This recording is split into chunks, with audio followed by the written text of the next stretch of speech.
할렐루야, 할렐루야. 네, 감사합니다. 예, 반갑습니다. 오늘 우리가 출애굽기 23장을 같이 읽었습니다. 출애굽기 23장, 참 이스라엘 백성이 출애굽을 하여서 시내산에 도착해서 여호와 하나님께로부터 십계명과 또 법규들과 명령들을 받는 그런 과정이 지금 계속해서 19장에서부터 시작해서 지금 계속 이어져 가고 있는 그런 내용입니다. 그 십계명에 대한 그 세부 규칙, 곧 법규를 지금 받고 있습니다. 지난주에는 8계명, 9계명에 대한 법규를 주셨는데, 도둑질하는 것과 이웃의 것을 탐내는 것이 무엇이며 이 같은 갈등이 생겼을 때 어떻게 해결할 것인가를 갖다가 정해주고 계십니다. 그래서 그 오늘날의 법으로 따진다면 민법 또는 배상에 대한 법규들을 제정하신 것을 우리가 보았습니다. 또 오늘은 이제 23장에서는 9번째 계명인 내 이웃에 대하여 거짓 증거하지 말라라고 하는 그러한 9번째 계명에 대한 법규를 정하시면서 좀 더 확대된 개념으로서의 그런 사법부에 대한 분명한 명령을 주고 계십니다.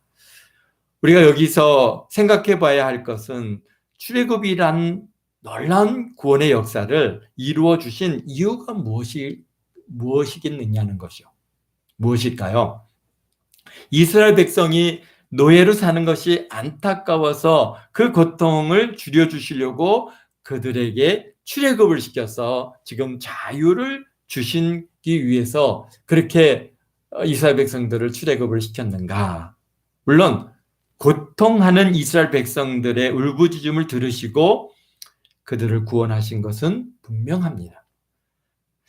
그러나 그렇다면 당시에 이런 고통을 당하는 민족이 이스라엘 민족 하나만은 아니었을 것입니다. 그러나 그들에게는 이런 기회가 주어지지 않았다는 것입니다. 이스라엘 백성이 하나님 보시기에 의롭고 선해서도 아닌 것입니다. 출애굽이란 큰 사건을 두고 우리가 알아야 될 것은 하나님께서 한 민족을 택하셔서 세상 가운데 여호와 하나님만이 참 신이시고 여호와 하나님이 세상 역사를 주관하시며 우리의 생사화복을 주관하시는 유일한 하나님이심을 보여주심으로 그 이야기를 듣고 보고 하는 그런 많은 사람들이 여호와 하나님을 사모하게 되고 그리고 하나님께 나와서 여호와 하나님을 섬기는 그러한 은혜가 있기를 원하시는 줄 압니다. 오늘 우리들도 마찬가지지 않습니까? 우리가 하나님의 이러한 구원의 은혜를 받게 된 것이 우리가 선해서도 아니고 우리가 의로워서도 아니고 우리가 더 잘난 것도 없고 그렇지만 하나님께서 우리가 죄악 가운데 또 우리가 정말 참 불의에 가득해서 그곳에서 고통하고 있는 우리들을 하나님께서 택하셔서 부르셔서 이 하나님의 자녀 삼아 주셨습니다.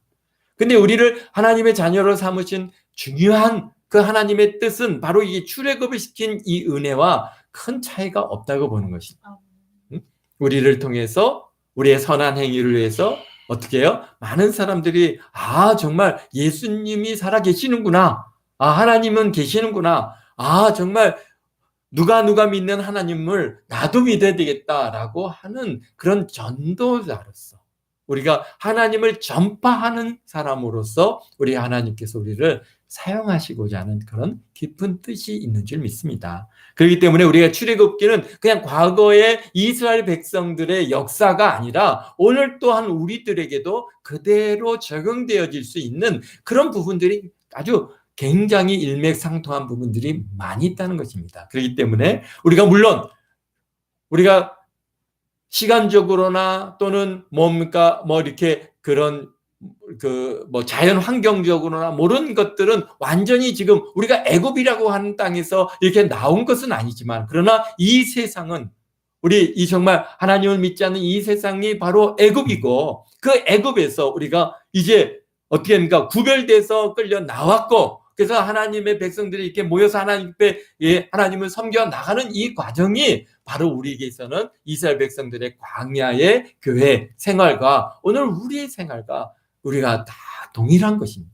이곳에서 우리가 하나님을 잘 섬기는 그런 과정 속에서 우리에게 가장 중요한 것은 바로 오늘 주시는 것처럼 십계명을 주시고 그에 대한 법규들을 주시고 계명 또 그다음에 명령들을 주시는 이 모든 일들을 우리 하나님께서 우리를 이스라엘 백성들이 그것을 또 잘 지켜 행하기를 원하시는 것처럼 오늘날 우리 하나님께서 이렇게 교회로 불러 모아주시고 그리고 하나님의 말씀을 우리에게 계속해서 강론하시고 말씀을 주셔서 우리가 정말 하나님께서 원하시는 뜻대로 살아가는 훈련들을 우리가 여기서 받아가는 것입니다. 그래서 거기서 믿음으로 살 것이냐 아니면은 또 과거에 그런 애굽에서 살던 그런 방식으로 살 것이냐 그런 결단들을 갖다가 지금 계속해서 이스라엘 백성들에게 요구하시는 것처럼 오늘 우리에게도 똑같습니다. 오늘 우리에게도 하나님의 말씀에 따라서 믿음으로 살 것이냐 아니면은 세상의 방법대로 우리가 살 것이냐를 지금 계속해서 여기서 훈련하시고 또 도전하시는 그런 과정에 우리가 있는 것입니다. 그래서 그런 우리가 믿음으로 살아가는 우리의 이런 모습을 보고 이 세상 사람들이 정말 예수 믿는 사람들은 뭐가 달라도 다르구나. 그래서 나도 누가 믿는 그 예수님을 나도 믿어야 되겠다라고 하는 하나님의 그런 역사의 도구로 전도의 도구로 하나님의 살아계심이 드러내주는 도구로 우리 하나님께서 우리를 사용하시기 위해서 택하시고 부르셨다고 그리고 구원하셨다.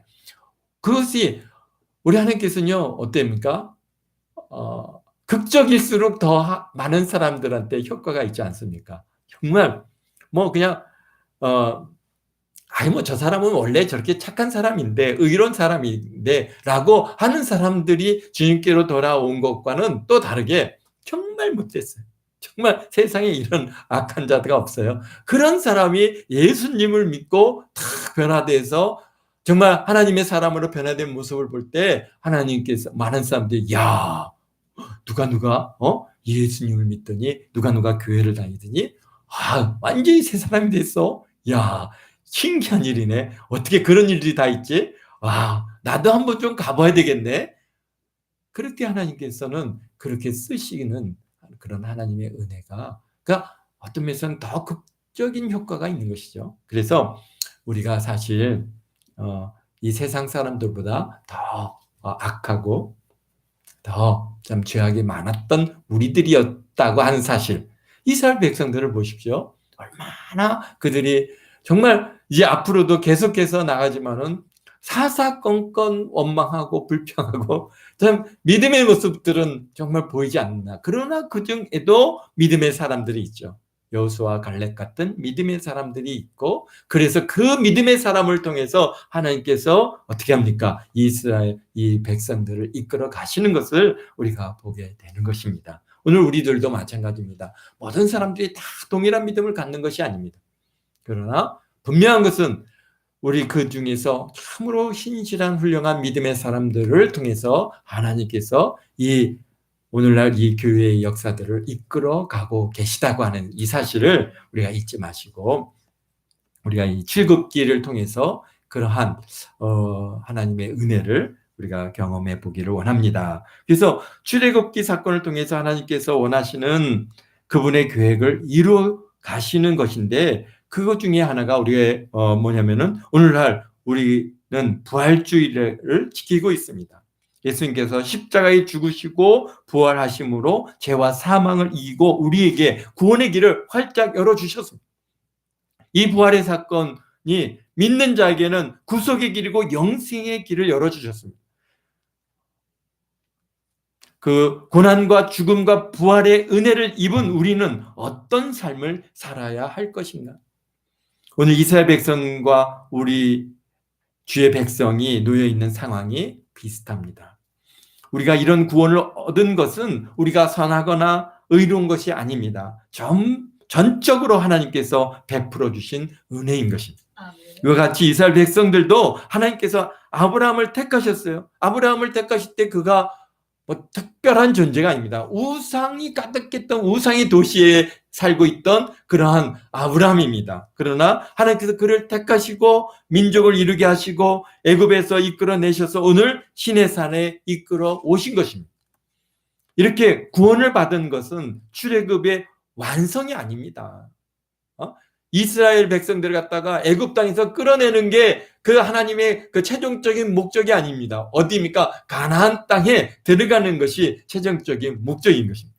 또 이렇게 이스라엘 백성은 애굽에서 출애굽시켜서 저들에게 자유를 주는 것만이 또 하나님의 뜻도 아닌 것입니다. 이스라엘 백성이 이제 하나님의 백성이 되어서 하나님의 뜻을 따라 살아감으로 온 세상 사람들에게 하나님의 살아계심을 알게 하고 저들로 하나님께로 나오는 메신저의 삶을 살기를 우리 하나님께서 원하십니다. 그래서 출애굽기 19장 우리 5절 6절에 분명하게 말씀하고 계십니다. 뭐라고 말씀하십니까? 우리 한번 같이 찾아서 읽어볼까요? 출애굽기 19장 5절입니다. 하나님의 뜻을 갖다가 우리 모세 선지자에게 주셨는데 4절에서 보면은 내가 애굽 사람에게 어떻게 행하였음과 내가 어떻게 녹수리 날개로 너희를 업어 내게로 인도하였음을 너희가 보았느니라. 세계가 다 내게 속하였나니 너희가 내 말을 잘 듣고 내 언약을 지키면 너희는 모든 민족 중에서 내 소유가 되겠고, 그러니까 이게 특별한, 우리가 그래 얘기했죠. 특별한 소유입니다. 그러니까 쉽게 해서 자녀인 것입니다. 아주 가장 소중한 보물이 되겠고, 너희가 내게 대하여 제사장 나라가 되며 거룩한 백성이 되리라. 너희는 이 말을 이스라엘 자손에게 전할지니라. 아멘. 하나님께서 이스라엘 백성들을 갖다가 택해서 지금 이렇게 출애굽을 시킨 주요 목적은 바로 내 것을 만들기 위해서예요. 근데 그것을 어떻게 해요? 내 언약, 내 말을 잘 듣고 내 언약을 지키면 너는 내 모든 민족 중에서 내 소유가 되겠다. 응? 바로 그렇게, 그리고 우리를 어떻게 해요? 제사장 나라로 삼고 거룩한 백성이 되게 함으로써 이 뭡니까? 이 온 땅에 있는 모든 민족들에게 예수 그리스도를, 여호와 하나님을 증거하는 증거자로서의 삶을 살아가도록 우리 하나님께서 그렇게 삼아 주시겠다고 하는 것입니다. 그래서 그러기 위해서 하나님의 뜻을 알아야 하지 않겠습니까? 하나님께서 원하시고 내 언약과 내 규례와 내 명령과 이 말씀하신 것처럼 뭐라고 내 말을 잘 듣고 내 언약을 지켜야 되는데, 아니 하나님이 원하시는 게 뭔지 우리가 모른다면은 어떻게 하나님 말씀대로 살아갈 수가 있겠습니까? 그러니까 우리가 어떻게 돼요? 하나님의 말씀을 자꾸 읽어야 되는 거예요. 하나님의 뜻을 잘 알아야지 우리가 하나님의 뜻대로 살아가지, 우리는 금방 우리 마음의 기분에 또 내 뭡니까 나의 기준에 내 경험에 맞춰서 우리가 살아가게 되어 있습니다. 그렇기 때문에 그런 것들을 나의 본성적인 부분들을 자꾸 끊어내기 위해서는 하나님의 말씀을 자꾸 읽고 또 읽고 또 읽고 또 읽어서 그 말씀을 내 삶의 기준으로 삼지 않으면은, 그러면은 자꾸 금방 우리는 뭡니까? 이 환경에 따라서 금방 우리가 거기에 넘어지거나 그 일을 쫓아가거나 그릇된 길로 가거나 할 수 있다라고 하는 것을 늘 우리가 경계해야 되는 것입니다.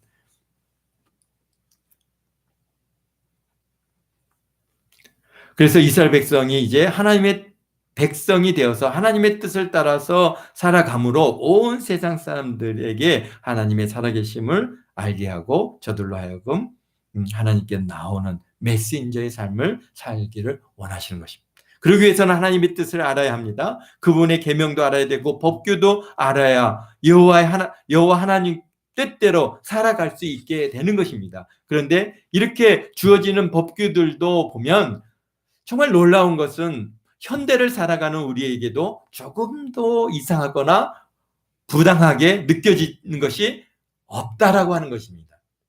오히려 현대 사회가 이런 공평과 정의를 이끌어내지 못하고 쉽게 해서 유전무죄, 무전유죄라고 하는 신조를 만들고 있다고 하는 것입니다. 이게 무슨 말입니까? 유전, 돈이 있으면은 변호사를 사가지고 법정 투쟁을 해서 무죄로 만드는 반면에 무전유죄는 죄도 없는데도 돈이 없다 보니까 그것을 갖다가 제대로 변론하지 못하고 대항하지 못해서 결국은 뭡니까? 이렇게 요즘에도 가끔씩 나오지 않습니까? 뭐 몇십 년 전에 죄 없는 사람을 옥에 가두어 가지고 나중에 지금에 와서야 이 사람이 죄가 없다, 무죄하다라고 해서 풀려났는데요. 며칠 전에 그렇게 풀려났던 사람이 국가로부터 배상도 못 받고 그 며칠 전에 돌아가셨다고 하는 그런 기사를 갖다가 우리가 보게 되는데, 그러니까 정말 이렇게 우리가 그렇게 공평한 사회를 지금 살아가고 있지는 못하는 것은 참으로 안타까운 일입니다. 그러니까 무슨 말입니까? 사법의 정의, 곧 공평한 법 집행이 이루어져야 된다는 것입니다. 그것에서 오늘 1절에 이렇게 말씀하십니다. 먼저 너는 거짓된 풍설을 퍼뜨리지 말며 라고 말씀합니다. 그러니까 거짓된 풍설이 뭡니까? 근거 없는 소문이라는 그런 우리가 뜻을 갖고 있는데요. 요즘 말로 얘기하면 뭡니까? 유언비어죠. 그래서 뭐 심지어는 유언비어 방지법을 갖다가 만들어서 막 얘기를 하는데, 그러게요. 오늘날 이렇게 얼마나 많은 유언비어들이 떠돌아다니는지 모릅니다. 특별히 요즘에 서울시장 선거하고 부산시장 선거가 지금 진행되고 있고 선거운동이 진행되고 있다 보니까 얼마나 저게 후보자들을 갖다 비방하는 비방 말들이 얼마나 많이 돌아다니는데, 이게 말도 안 되는 얘기들을 갖다가 완전, 그러니까 이게 바로 이런 게 바로 거짓된 풍설인데 그런 거 퍼뜨리지 말라는 겁니다. 이게 이렇게 되면 뭐가 됩니까? 이 사회적 신뢰를 잃어버리는 행위입니다. 타인에 대한 비방뿐만 아니라 사회적인 신뢰를 잃어버리는 것이죠. 또 몇 년 전에 우리 사회에 들끓었던 아주 유명한 사건이 있었는데 뭡니까? 미국산 소고기를 먹으면은 광우병에 걸린다 그래갖고 내가 막 펑펑펑펑 구멍이 뚫려서 뭐 이렇게 죽는다고 하는 그러한 풍설로 인해서 얼마나 많은 사람들이 그냥 광화문에 모여가지고, 나는 어떤 사람은 얘기하더라고요. 나는 청산가리를 먹을지라도 미국산 소고기는 먹지 않겠다, 그런 얘기를 갖다가, 그래서 이게 미국산 소고기가 마치 청산가리보다도 더 독한 그런 독을 갖고 있는 것처럼 그렇게 정말 사람들 갖다가 이게 속이는 말들이죠. 거짓된 풍설입니다. 그런 일들이, 그런데 지금 10년이 넘고 15년째 지금 지나가고 있는 이 시점에 왔을 때 미국산 소고기가 없어가지고 먹고 싶어도 정말 이게 값이 비싸서 못 사 먹는 그런 시대에 우리가 지금 살고 있잖아요. 미국산 소고기 먹었다고 광우병에 걸렸다는 얘기를 갖다가 우리가 10몇 년이 지난 이 시점에서도 한 명도 들은 바가 없습니다. 그러니 이게 얼마나 거짓된 일입니까? 근데 그 사회가, 우리 대한민국 사회가 그냥 얼마나 시끌시끌했는지 모릅니다. 또한 위증입니다. 여기에 보니까 위증하는 증인이 되지 말라. 악인구가 연합하여서 위증하는 증인이 되지 말라. 이것은, 위증은 참으로 심각한 죄악입니다. 이게 의도적으로 하는 거짓된 증언이죠. 이 위증은, 그러니까 이 사회적으로 개인적으로 굉장히 우리에게 아주 나쁜 영향을 미치고 있는데요. 이 위증으로 인해서 사람이 죽기도 하고 또 심지어는 전쟁이 발생하기도 하고 심각한 문제들이 발생을 합니다. 그렇기 때문에 위증하지 말라라고 분명하게 하나님께서 우리에게 말씀해 주고 계십니다. 그 다음에 보니까요, 2절에 다수를 따라 악을 행하지 말며. 이것도 지금 우리에게 아주 굉장히 도전이 되어지는 말씀인데요. 이 말씀은 오늘 살아가는 우리들에게 굉장히 중요한 도전을 줍니다. 왜 그렇습니까? 우리가 요즘 사회가 어떤 사회입니까? 이 민주주의 사회라고 하는 이 미명하에서 다수결의 원칙을 갖다가 우리가 주장하고 있습니다. 그러다 보니까 다수의 주장이 옳다라고 보는 현대 사회에서 다수가 악으로 갈 때 그것을 제지할 수 있는 방법이 없다고 하는 것이죠. 우리가 그것을 많이 경험해 봤는데요. 우리 2차 세계대전 때 독일의 히틀러라고 하는 정권이 들었으면서 정말 유대인 600만 명을 갖다 학살할 때 얼마나 그들이 말하는 이 악에, 근데 그 다수가 그 악을 행하다 보니까 누구도 그것에 대해서 그것이 잘못됐다고 나서서 말을 하지 못했어요. 결국은 다수를 따라서 악을 행하지 말라는 겁니다. 이게 정말 하나님, 다수는 다 옳다라고 하지만은 그게 정말 하나님의 말씀과 그것이 정말 이게 이 상식에 맞는 일인가 아닌가, 우리가 그런 것들을 갖다가 잘 분별할 수 있는 그런 은혜가 있기를 바랍니다. 또 3절에 보면은 가난한 자의 송사라고 해서 편벽되이 두둔하지 말지니라 그랬습니다. 무슨 말씀입니까 이게? 가난한 자라고 해서 그냥 무조건 봐주지 말라는 겁니다. 물론 가난한 자는 그 사회의 약자임은 분명합니다.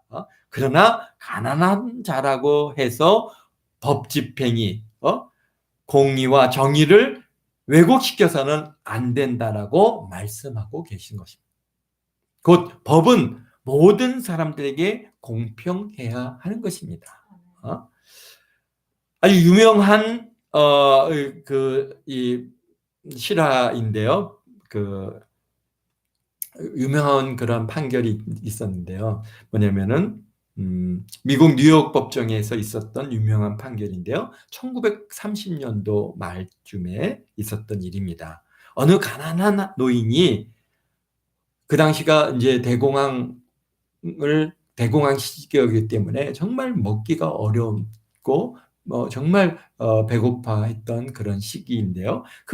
어느 가난한 노인이 빵을 갖다가 훔쳐서 먹다가 걸려가지고 법정에 서게 됐습니다. 당시 판사는 파올레로 라과디아라고 하는 판사인데요. 그 판사가 이제 법정에 정말 가난해서 먹을 게 없어서 그냥 빵 한 조각을 훔쳐서 먹다가 잡혀서 이제 재판석 앞에 선 이 사람을 갖다가 판결하는데, 이게 어떻게 판결하는 게 맞겠습니까? 정말 그 빵을 훔친 것은 잘못된 행위이므로 벌금 10불이라고 하는 그러한 벌과금을 선고했습니다. 그래서 벌금 10불에 처한다 그랬습니다. 그리고 나서 근데 노인네가 빵 사 먹을 돈도 없어가지고 빵을 훔쳐 먹을 정도면은 10불이라고 하면은 큰 돈인데 그 돈이 어디 있겠습니까? 그런데 그 이후에 이 라과디아 판사가 얘기를 합니다. 그러나 배고픈 사람이 거리를 헤매고 있는데 나는 그동안 너무 좋은 음식을 먹었으니 나와 이 도시에 사는 모든 사람에게도 책임이 있다. 그 책임에 따라서 나에게 10불 벌금과 방청객 모두에게 50센트의 벌금을 선고하노라 그랬습니다. 그리고요, 자신이 10불을 내고 그 방청석에 있었던 사람들에게 다 50센트의 벌가금을 다 걷었습니다. 다 걷어보니까 57분 50센트가 걷어졌는데요. 그래서 그것을 걷은 것을 그 피고에게 주었습니다. 그래서 그 가난한 노인은 벌금 10불을 내고 47달러 50센트를 가지고 법정을 나가게 했습니다. 예, 법의 공정과 내 이웃의 사랑을 실천하는 유명한 사례로 전래되고 있습니다. 만약에 이런 것이 없다고 법만 그냥 집행했다면은 장발장이 됐겠죠. 빵 하나 훔쳐가지고 먹고 30년을 복역을 살았던 장발장. 그러나 그 그렇지 않고 그의 그 가난함을 또 긍휼히 여기고 그래서 그에게 또 선을 베푸는 이러한 판결이 있어가지고 참 우리가 공의와 사랑을 어떻게 실천할 것인가를 갖다가 잘 보여주는 그러한 판결이었습니다. 그렇습니다. 그러나 분명한 것은 가난한 자의 송사라고 해서 편벽되이 도전하지 말라라고 하시는 하나님의 말씀을 잘 따른 것이죠. 내가 만일 또 4절입니다. 내가 만일 내 원수의 길 잃은 소나 나귀를 보거든 반드시 그 사람에게로 돌려질 것이며, 또 원수의 나귀하고 소가 길을 헤매고 있으니까 이거 저거 누구 건 거 다 아는데 나하고 사이가 안 좋다고 해서 그걸 갖다 에라 모르겠다 하지 말고 그걸 잡아가지고 다 원수이지만은 길을 잃은 소와 나귀를 그 사람에게 돌려주라. 그리고 내가 만일 미워하는 자의 나이가 짐을 싣고 엎드러짐을 보거든 그것을 버려두지 말고 그것을 도와 그 짐을 부릴지니라. 참 우리 사모님도 요번에 성지순례를 다녀오면서 나귀들이 얼마나 참 고생하는지를 잘 보고 왔습니다. 근데 이 나귀들이요, 이게 주로 이제 짐을 나르기 위해서 이제 키우는 거다 보니까 짐을 갖다가 많이 실으면은 그냥 짜부러지는데요. 근데 그게 짜부러지면은 자기 힘으로 일어서지 못합니다. 우리가 무거운 짐을 지고 가다가 넘어지면은 어떻게 됩니까? 그것을 일어나서 짐을 다시 풀고 다시 잘 해서 짊어져야 되는데 엎어진 상태에서 일어나라? 못 일어납니다. 그러니까 어떻게 돼요? 그것을 갖다가 버려두지 말고 그 짐을 부려가지고 나귀를 바로 세워서 그 다음에 다시 짐을 싣더라도 도와주라는 얘기시죠. 그러니까 어려움에 놓인 사람들을 내가 비록 원수라 할지라도 미움의 대상이라고 할지라도 그냥 아이고 잘됐다 저놈 그냥 한번 좀 고생 좀 해봐라 그렇게 하지 말고 도와주라는 것이죠. 오늘 우리 대한민국은 그래도 그런 일들을 갖다가 잘 잘 실천해 나가는 그런 모습들을 우리가 보겠는데요. 그 중에 하나가 우리가 일본의 후쿠시마 원전 사태 때 또 큰 쓰나미로 인해서 많은 사람들이 고통받을 때 우리 대한민국 사람들이 얼마나 많이 가서 소방요원들도 가고 많은 사람들이 구호품도 만들고 그래서 일본을 도왔던 일들이 우리에게 있습니다. 비록 우리가 일본과의 관계는 우리가 좀 어려운 관계이지만은 그러나 일본이 자연재해가 참 많은 나라거든요. 그러다 보니까 그런 어려움을 겪을 때 비록 우리에게 있어서는 원수 같고 미움의 대상 같지만은 그러나 우리가 그것을 갖다가 모른다 하지 않고 가서 도울 수 있었다는 것은 우리 대한민국이 어쨌든 간 하나님 보시기에 합당한 일들을 잘 감당하고 있는 줄 믿습니다.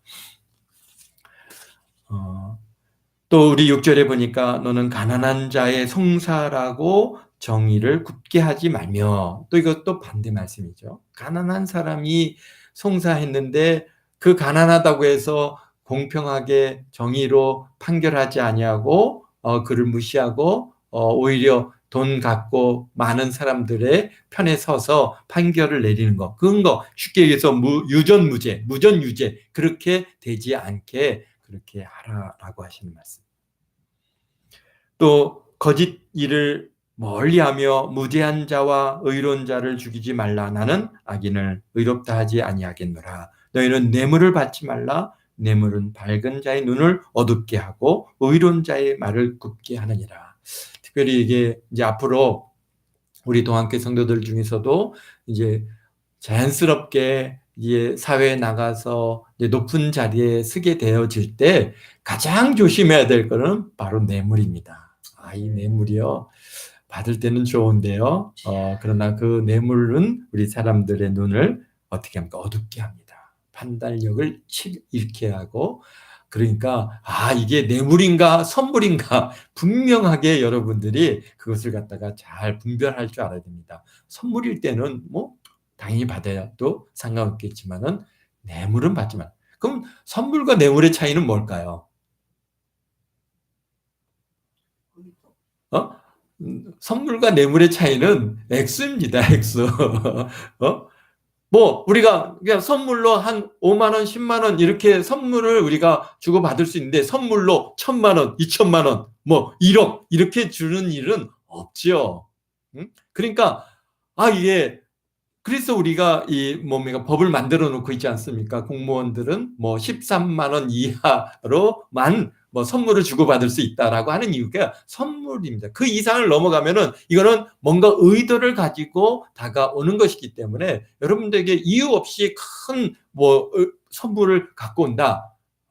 그거 뇌물이니까 그거 당연히 어떻게 됩니까? 이거는 안 됩니다. 난 받을 수 없습니다 하고 다 돌려주셔야 여러분들이 비록 지금은 그게 참 나에게 꼭 필요한 금액일 수도 있지만은 그러나 그것으로 인해서 직장을 잃고 그것으로 인해서 옥에 가고 그것으로 인해서 정말 이 사회로부터 지탄을 받는 그런 우리가 얼마나 많은 사람들을 봅니까? 근데 그 잠시의 그 유혹입니다. 그게 이게 먹을만 하거든요. 그렇잖아요. 누가 막 몇천만 원을 딱 꺾어 와서 이거 아무도 모르는 건데 이거 누가 이거 좀 드리는 선물입니다라고 갖고 올 때 그게 선물이 아니라 뇌물이라는 거 잊지 마시고 잘 거절하시기를 바랍니다. 또 그다음에 이방 나그네를 압제하지 말라라고 하는 말씀을 주셨고요. 그다음에 10절서부터 13절 말씀은 뭡니까? 안식년과 안식일에 관한 말씀이죠. 안식년은 엿새 동안 땅을 갖다가 경작해서 파종하고 그 소산을 거두지만은 일곱째 해는 가만히 묵혀두라는 것이죠. 그래서 거기서 이제 자연스럽게 나는 것들이 있잖아요. 그런 것들은 누가 이 가난한 자들이 와서 먹고 또 그 다음에 들짐승들이 와서 먹게 그들에게 먹을 것을 그렇게 주고 7년 하던 해는 가만히 묵혀두라. 그 다음에 또 6일 동안을 갖다가 열심히 일하고 7일째는 쉬라. 안식일이죠. 그 배경 하에는요, 지금 주님께서 뭘 얘기하십니까? 소나 낙이나 여종이나 그 여종의 자식들, 이런 나그네들, 이런 사람들, 약자들이죠. 이런 사람들의 쉼을 또한 주시는 겁니다. 우리가요, 정말 이게 일주일이라고 하는 이 7일 개념으로 우리가 살기 시작한 지는 얼마 안 됐습니다. 그렇기 때문에 우리 전에는 어떻게 살았겠어요? 정말 1년 내내 거의 쉬지 않았습니다. 1년 내내 일하다가 이제 농한기가 오면은 그때 가서나 좀 쉬었겠죠. 뭐 일요일이 어디 있고 정말 이렇게 안식일이 어디 있습니까? 그냥 매일같이 일했습니다. 매일같이. 그런데 이제 뭡니까? 기독교가 들어오고 그다음에 주일 예배를 드려야 되니까 일을 하지 마십시오, 쉬십시오라고 하는 그러한 권면들을 받기 전까지는 아마 우리가 뭐 보름 간격으로 또는 달 간격으로 우리가 이게 살긴 했지만 그렇다고 해서 그날이 쉬는 날은 아닙니다. 그런데 오늘날 우리 조금 이렇게 뭐 6일 일하고 그다음에 7일째 쉴 수 있는 이 은혜는 하나님께서요. 오늘 우리 백성들에게 주신 하나님의 놀라운 축복입니다. 그런데 그 뜻이 뭐라고요? 소나 나귀들도 쉴 기회, 종들이 쉴 기회를 주라는 겁니다. 그리고 안식일은 하나님 앞에 나와서 하나님을 예배하라는 것입니다. 참 그게 얼마나 놀라운 일인지 모릅니다. 여러분들도 살아보시면 알겠지만 일주일이 짧은 것 같지만은 굉장히 길지 않습니까? 일주일 내내 정말 오늘 요즘에 그러니까 쉬지 않고 일주일을 갖다가 쉬지 않고 일하고 또 다음 주에 계속 일을 하게 되면요 사람이 지칩니다. 그래서 정말 어찌하든 뭡니까 일요일에 주일날에는 일을 쉬는 것이 우리에게 있어서 건강에도 좋고 또 하나님을 잘 섬기는 일에 있어서도 마땅히 우리 그리스도인들은 쉬는 것이 마땅한 일이고 그렇습니다. 우리 시간이 많이 갔습니다. 그다음에 절기에 대한 말씀을 주셨는데요. 절기는 세 가지 절기죠. 뭡니까? 유월절, 그다음에 맥주절, 수장절, 그게 오늘 우리로 따지면은, 우리 교회로 따지면은 뭡니까? 지금 6월절은 오늘 우리 지금이죠. 부활주일이죠. 맥주절은 맥주감사주일이고, 그 다음에 수장절은 뭡니까? 추수감사주일입니다.